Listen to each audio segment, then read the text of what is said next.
stuff.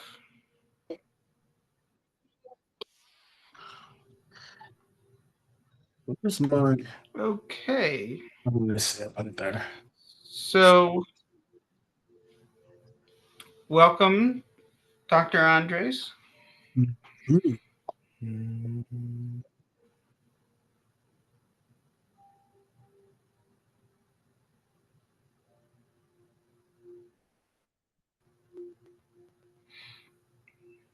You know, it's funny, but we've been averaging like 10 to 12 participants. And I was on a Zoom today for wave review. Mm. And I'm starting to learn their system. No, it wasn't wave review. I'm sorry. It was the smart chiropractor. Oh, okay. And Yeah. and they have hundreds and hundreds and hundreds of customers. And I got on the Zoom today and there was 4 people. I was like, we're not doing so bad. We're not doing so. Yeah. No, but I want to start advertising them on the YouTube channel and on Facebook Yeah. And I've been and try to. telling my friends as well. They're just like, oh, that sounds But amazing. you got to get the link out to them. I know. I push the link out sometimes. I have. Yeah. So that's okay. We're getting there. We're getting there. Slow and steady wins the race, Mm-hmm. right? Mm-hmm. All right. So we have Dr. Andres presenting tonight, and we are very grateful for this. And Dr. Andres is going to be presenting on ginger and all the medicinal properties of ginger and what we could use ginger for. So, Dr. Andres, are you ready to take it away? Yes.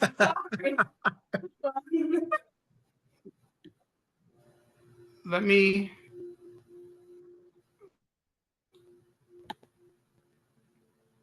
Let me Come see. on.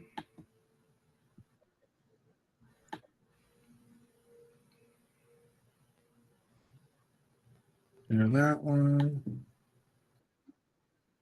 Now hit share screen at the bottom. Yep. And that's good. So there screen. That's not what I wanted. I want this. And I want to turn this into oh, there it is, Mitchell.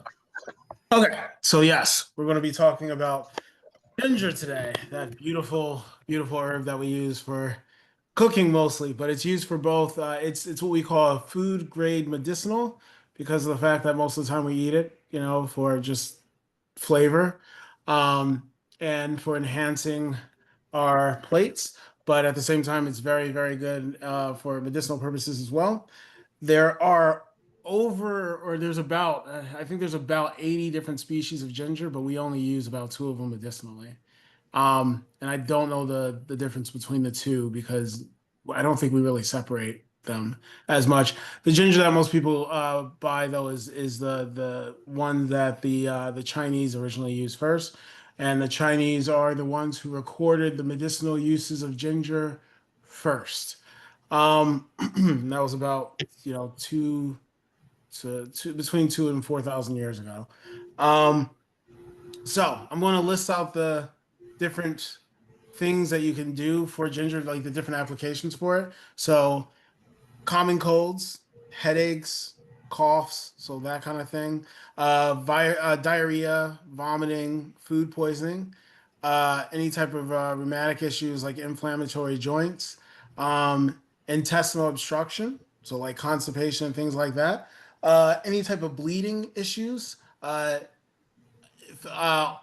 the surface or internally. So it could be like um what am I trying to think? Like uterine bleeding, anything like that. All of that bleeding on the outside or the inside can all be helpful with ginger. So let me just read some of the things off that are pretty cool with this. So they did a study with ginger with rabbits, and they gave them they induced a fever on these rabbits, and after that they made a what we call a decoction of ginger, which decoction is what people would think of as a tea. You basically take an herb and you boil it. You can't call something a tea unless it has tea the tea plant, because there's a specific kind of plant that is called tea. So you can't call it tea. It's called decoction. And when we say concoction, we're just saying something that has not been cooked but blended together. So a milkshake would be a sense of a concoction, or a smoothie. That's another concoction. A decoction is when you're actually boiling it. So, what they did was, as I said, they induced these rabbits with fever, um, and what type of? I actually don't remember what type. Oh, it was a typhoid fever. That's right, a typhoid parathyroid fever. And they gave the rabbits ginger by making it a decoction, so they were forced to drink it, and the fevers actually went away. Market results, and they blame that on a constituent of ginger that is the what we call the pungent or spicy aspect of the herb. So that's pretty cool. They did another one on rats that were having mucosal damage in their stomach, and they force fed them some ginger, realizing that that actually fixed the gastric ulcer that they were having. Um, all of these are basically on different animals. So they use rabbits, like I said, rats. Uh, I think that's about it. I don't think we use anything else. It's just been basically rabbits and rats. But they use it for uh, testing for on diabetic rats for if it actually increased insulin levels and decreased the fasting glucose levels. It did that. So there's a lot of things that ginger can do. It's even also an anti-tumor. It's antibacterial. It enhances cardiac function, which is amazing. It'll actually reduce blood pressure. And it will also cause blood to clot. So if someone was bleeding a lot, you can stop bleeding with ginger, which is really cool. And that was done actually by ingesting it, not even topically. So that's pretty cool. So now I want to explain what ginger.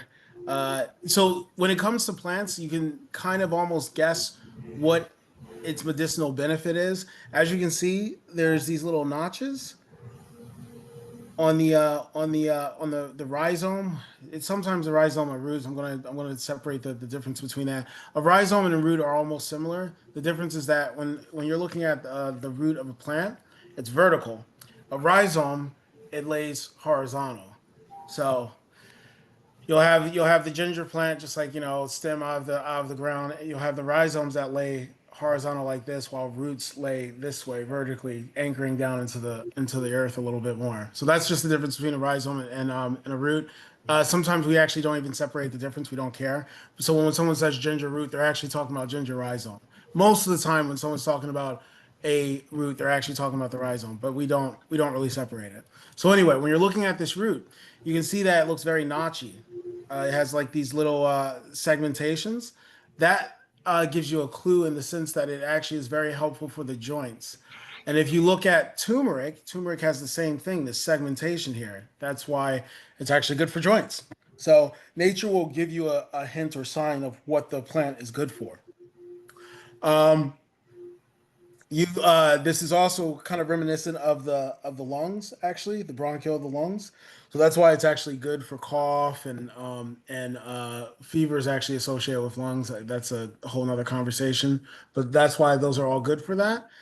Um, and let's see, I'm gonna go to another thing in a second. I just want to make sure I'm going through all the okay, yes. So this is the ginger plant. Here's your stem. There's the rhizome, as I said before, or roots, and then there's the leaves. So I'm going to go here. Every plant, especially medicinal plants, I know we don't think of it this way, but you can use every aspect of the plant for medicinal purposes. Uh, Honestly, the what you really want to do is, like, for instance, I know that the root is very good for the lungs and stuff like that, but honestly the flower would be the best for the roots. You'll have to think of it this way: like, there's three parts of all plants, doesn't matter what it is, a tree, they're all the same. So what I mean by that, and the same with fruits as well, there's always three parts to it. So for the ginger, you have the flower, the flower and leaves. I won't separate that. The flower and leaves, and then you have the actual stem, and then the root. So those are the 3 points. flower, leaves, stem, root. If you think about a tree has the same thing. You have the flower and leaves of the tree, you have the branches of the tree or the twigs of the tree, and then finally you have the bark of the tree. And then for a fruit, same thing. The fruit has the skin or the peel of the fruit. Then you have the meat of the fruit, which is the stuff that we normally eat, and then you have finally the seed. We have this separation in the body as well. I talked about this before in I think another lesson, but we have the body is sectioned into threes. It's always that case. So you have your hands and ankle, or your hands and feet, your forearm and leg, and you have your arm and thigh. It's segmented that. Same with the torso. So as an acupuncturist or as a body worker, I'm thinking of three segments at all times. And as an herbalist, you're still thinking of three segments. You have this portion is the upper segment, basically from the bottom of the heart above to the top of the head.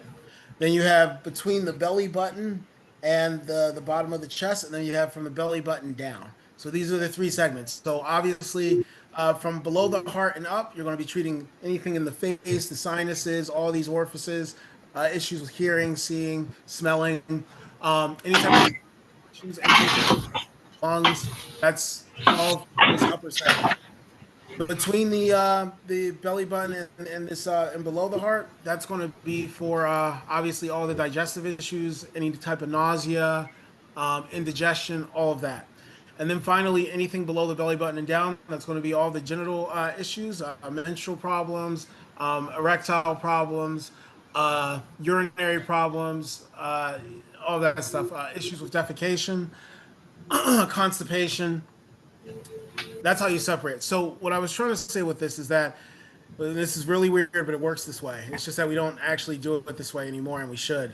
But if I wanted to treat the like the lungs, uh, I'm going to actually deal with. I'm going to use the flowers or the leaves of the plant because of the fact that that's the highest point. It's basically from if you want to think about like in densities, there's heaviest and lightest. So the first segment is going to be treated with the flower and leaves. The second segment is going to be treated with the stems, and the last segment or the bottom segment, which again, like I said, belly button and down. So any type of constipation, urinary issues, and stuff like that will be treated by the with the roots or rhizomes. So that's the basic concept of what how ancient people used to treat. We in a sense we use just the root and that's it, but we should use the entire plant. Okay, so in Chinese medicine, they actually talked about the theories of color. If a plant is yellow like this, and you see a little bit of the white specks in there as well, if the plant is yellow, then that says that there's that it's going to be very beneficial for your digestion. Just it's just what it is. So anything that's yellow is really good for digestion. And anything that's a little in the white end, you see these little specks, this little white here all throughout. Anything that's white is very good for two things: your lungs and your large intestines or your colon. So that's why it's also beneficial for that. Um, let's see, what do I want to say about this? So this is fresh ginger, and fresh ginger is well basically good for lungs, as I said before, because of the fact that it's so aromatic. The more aromatic an herb is, the more likely it's going to be able to help you, as I said before, open up to the top. So orifices, like if you eat fresh ginger versus if you take a powdered ginger in your batch of seasons that you might have for cooking, if you just take a bite of fresh ginger, it might open up your sinuses much like wasabi would. That's kind of how it works. We're same with like garlic, but if you use like dried garlic, it's not going to do that. So the more aromatic an herb is, the more it's going to be opening up to the again the upper orifices of the body or the upper portions of the body. This is dry ginger. Dry ginger has a different use. It's very good at warming the body. It's not so much going to work the top of the body as much as it's going to work the stomach and down. That's what it's for. So dry ginger again will be used for, like I said, urinary issues, stomach issues that you're having issues with. digesting food, not necessarily like because if you're using fresh ginger, that's going to be for food poisoning, nausea, stuff like that, car sickness. But dry ginger is more for again downstairs.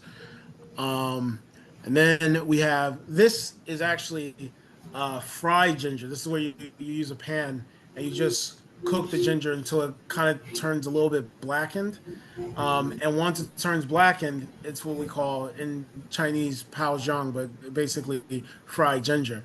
Fried ginger, or like pan fried ginger, is very, very good for blood. Actually, this is the only way you can stop bleeding. You have to basically cook it to the point where it almost charcoals a little bit. So that's a thing too.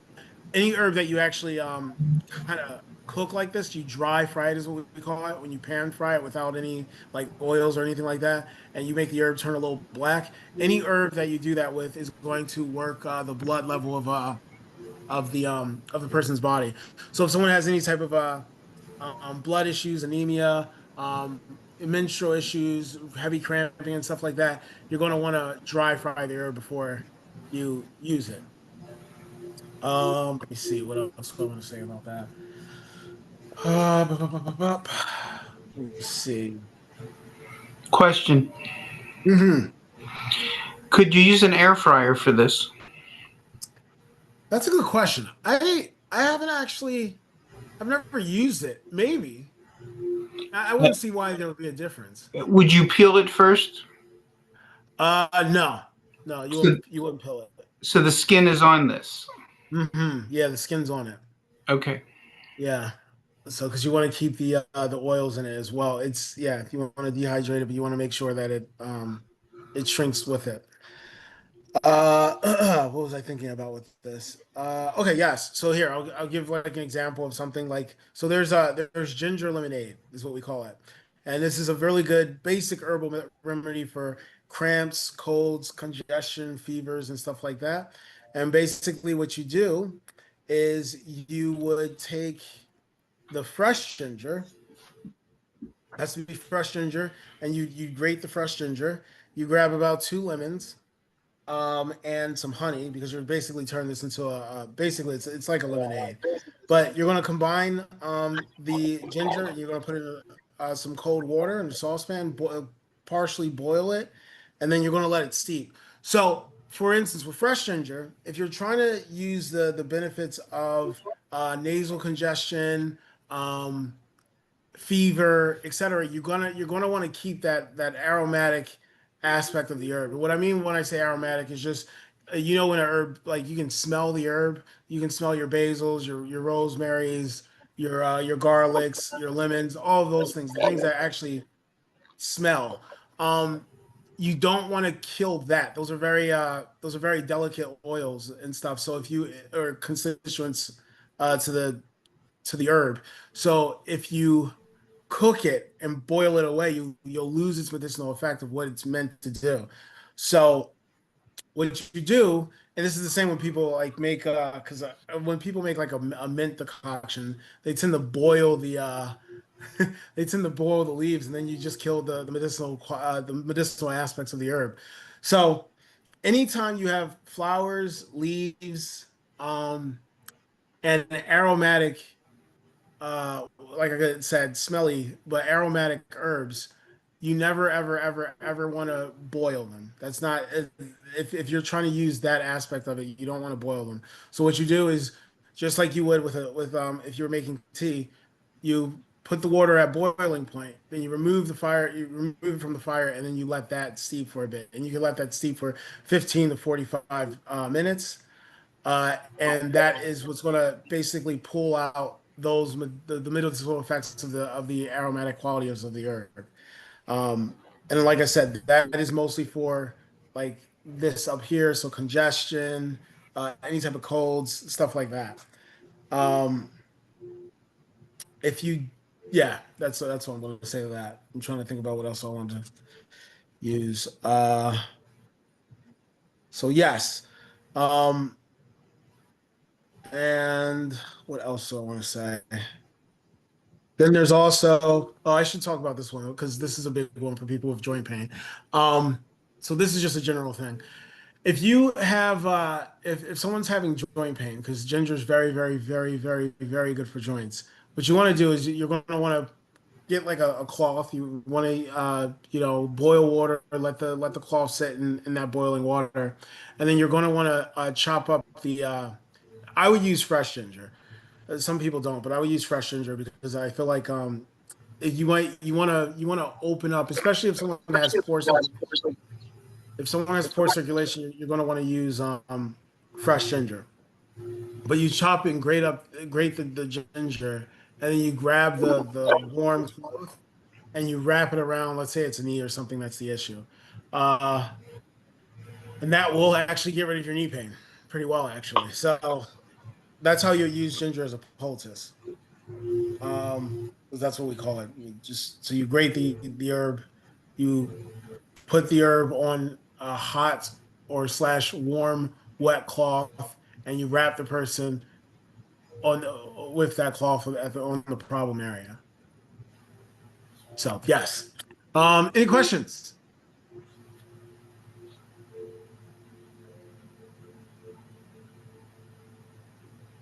How do you make the teas? So for the teas, you're just or like I said, the decoctions. What you're going to do is you're going to boil the water. Mm-hmm. And then after you do that, you're going to take the water off the fire, and you're going to do it just like you will with the normal tea. Is how you normally do it if you're trying to get the aromatic quality of it. Like, oh, I'm trying to get this person to sweat, or I'm trying to decongest the person. But if you're using it for other reasons, like for instance, let's say you're using it for nausea or car sickness, because that will be a thing, then you're actually going to boil the ginger. So it's funny because this is a normal thing for people who make a ginger beer, or they brew with ginger. There's a huge thing with this, or like, oh, if I make my own ginger ale, you'll find people in forums talking about it all the time. They're like, all right, do you boil the ginger, or do you just let the ginger steep? And it's funny because everyone kind of came with the same solution. They're like, well, if you want that bite, because you can't get that bite, that we call that spiciness from ginger, if you boil it, because you lose that quality, as I said before, that aromatic quality. So what some people will do is they'll take a pound of ginger, or they'll have a pound and a half of ginger. They'll take 1 pound of it and they'll boil it to get that warm quality and still the flavor, because you won't lose the flavor, but you will lose that bite that I'm talking about. That almost like, oh wow, that burns the back of my throat. And then they'll take the other, so they'll have that boil, and then they'll take the other half pound of ginger, and they will let that steep in the ginger that they already boiled, so that you still get a little bit of a bite in it. There's like a whole thing to it. So like to get like the perfect ginger beer or any other kind of thing that you make. Hey, Peter. What I slice for Catherine is like wafer thin. So like the water gets through the whole piece of ginger. Yeah, yeah. So and that's the thing. So if you're slicing it very, very small, then it requires less time to steep, because it's going to penetrate through the water is going to penetrate through it and infuse in it anyway. I use what's called a rocker knife. A rocker knife. Yeah. Think about about a quarter moon with a handle on it. Huh. Because I don't have two hands to work it. Yeah, that's fair. Oh yeah, so it's got the little, yeah. That makes sense to do it that way. Um yeah, so So with the fresh ginger, you're either making like teas, lemonades, and topicals. yeah. Hmm. And how about the dry? The dry. Dried, yeah, dry ginger is more for, this is when it gets really, really medicinal. Like for instance, let's say someone was like, oh my gosh, like I'm so cold, and let's say they're sick too. And they have like severe chills and they're so cold and they just can't shake the cold. It's like just deep in their bones cold. You would want to make a decoction of this. You're going to want to boil this and give them that to warm their body up. This is a very warm herb. So when it's dried, for whatever reason, it produces a lot more warmth compared. So this is what I mean. If you would drink if you would drink a decoction of fresh ginger versus dry ginger, you will notice that you get very warm with dry ginger, almost as if you were taking like a shot of like vodka or something to keep warm. It's kind of like that. It's a warm herb. For whatever reason, it becomes very warm and warming. Does boiling it take away from many of the medicinal, like you would with it Mm-mm. fresh? No, it actually enhances it. Mm-hmm. So because of the fact that when it's fresh, you have all those oils. It's kind of like because there's a difference between like your dried mint leaves versus your fresh mint leaves. It's kind of the same thing because of the fact that it doesn't have any more it doesn't have it's I guess it's oils because that's what you're looking at. Because it doesn't have its oils, there's nothing to lose when it's dried out. You can only gain. You'll just pull more and extract more out of it from boiling it. And you'll actually enhance it. It's really crazy. How about how do you dry the ginger? Um, that is a very good question. See, this is why we're so far removed from it. I'm actually not too sure. I know there's like two or three different ways that it's done, but I'm actually not too sure Are they on how they dry. is it like a would you use I, a dehydrator? I would personally use a dehydrator, but I know that's not what they use to sell these. Like when I buy these, like 1 second, I actually have some here. Ah, yes, yes, gong jong or dry ginger. Anyway, yeah. So this thing that's um I don't think they dehydrate it. I could be wrong. I don't know how they do it. They might just use a giant dehydrator now, but originally they did. And some people are very strict and follow the same ways that they used to do centuries ago. But yes, that's yeah, and it smells very aromatic.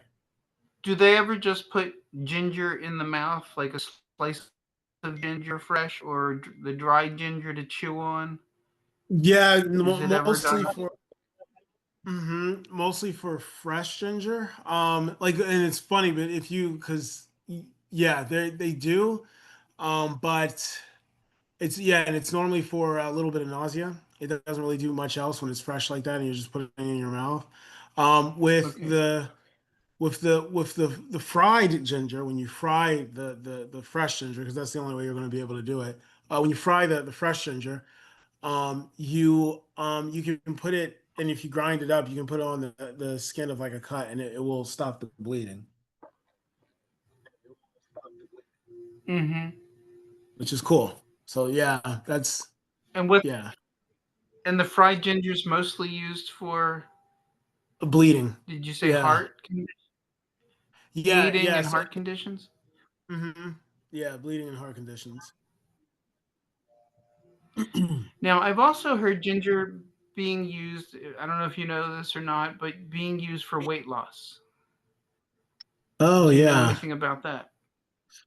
Only for the fact that it helps you regulate your hormones through like the insulin and blood sugar levels, but it doesn't like it's not like a fat burner if that's what people are looking for like a weight loss pill and stuff. That's not what it does.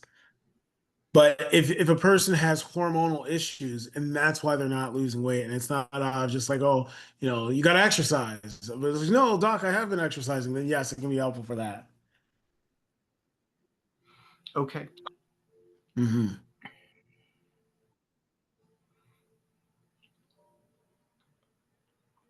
Very interesting. Yeah, it's very interesting plant.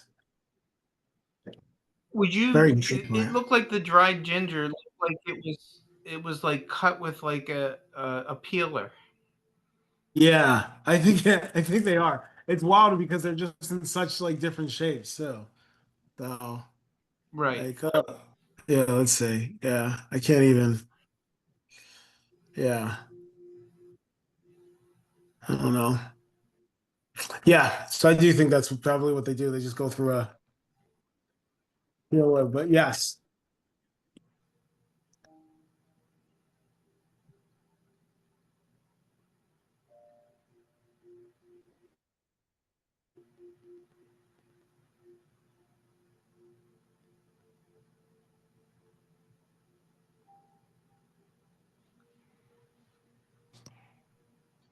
Yeah. Good. Any other questions?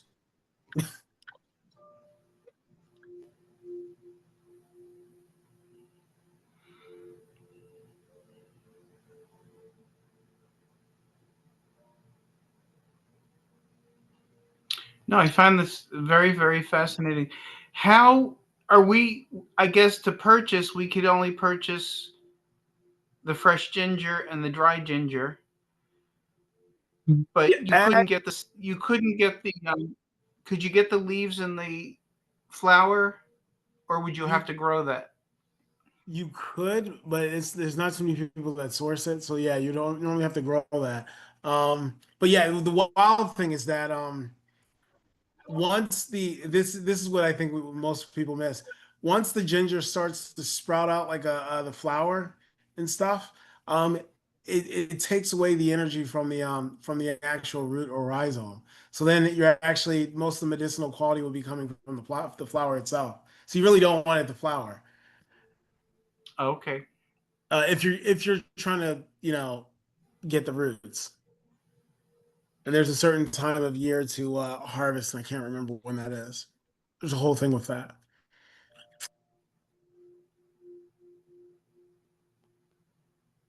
And this is just the regular ginger we get in the supermarket. Yep. Yeah, this is the regular ginger from the supermarket. Yeah, the same one. Yep. Sounds You'll normally good. find them just like that.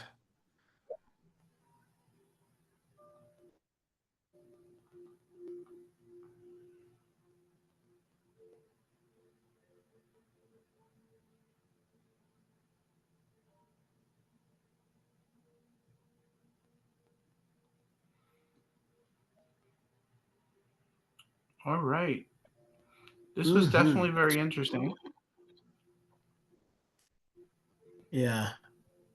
But yeah, I'll try to do different ones and go more in depth with them. I think next time I'll actually have like maybe 3 recipes like written out on the PowerPoint because that'll be better. That would be nice. Yeah. And then I'll So do one for most each of of them. the so most of the mixtures are done with lemon and honey. Yeah. Well, sometimes it's just that like honey's really good. Like it infuses well. So for instance, like if you wanted to, you could turn it into some type of what we call like a well, yeah, I guess a tincture where you slightly cook the honey and the ginger so it infuses faster, and then you can put a little lemon in that, and that will last a long as you pull the ginger out of the honey. And that could be used as almost like a cough syrup. But yeah, it could be used as a cough syrup to be honest. So there's So you'd many want to be able many recipes. so you want to be able to pick the ginger pieces out of the honey and just use the honey. Yeah, but I'm gonna be honest. Like if I were to do it, like because I do it, I that would be too annoying. I would just let it sit there. It's just that the shelf life is arguably not gonna last as long. So, I mean, people are like, oh, well, it'll last several weeks because honey never goes bad, so that's fine. But the ginger infused honey with uh ginger root in it, it might not be a good idea to keep forever.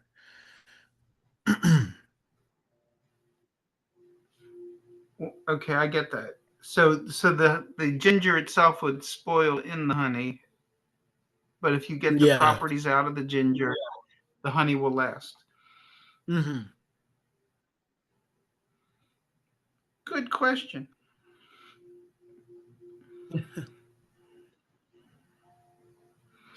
But it would just be easier to call you.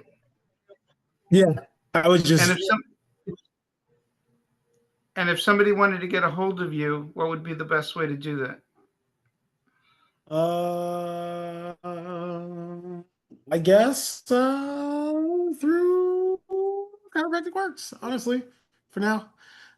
All right. So if you need to get a hold of Dr. Andres, you contact Chiropractic Works in Warminster at 176 York Road in Warminster at 215 443 7779.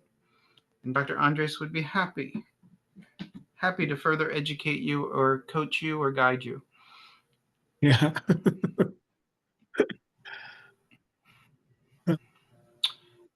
So if there's no more questions, or Dr. Long, Dr. Andres, you don't have anything else that you want to add to this, then we can conclude our meeting for the week. Yeah, so no, I don't think that's all. That's all. And we'll be meeting on the third Wednesday of the month, and Karen will be back doing part 3. And I know that everybody's been finding Karen's information very helpful. And a lot of the patients have been telling me that they've been doing the morning ritual. So they're kind of getting accustomed to it and trying to see how it changes their energy and their state of mind to start their day properly. So if there's no more questions, I want to thank Dr. Andres Long for presenting tonight. And again, if you need to get a hold of Dr. Andres, you can get a hold of him through Chiropractic Works in Warminster. And again, the phone number is 215 443 7779. And thank you very, very much. Let's see if we can.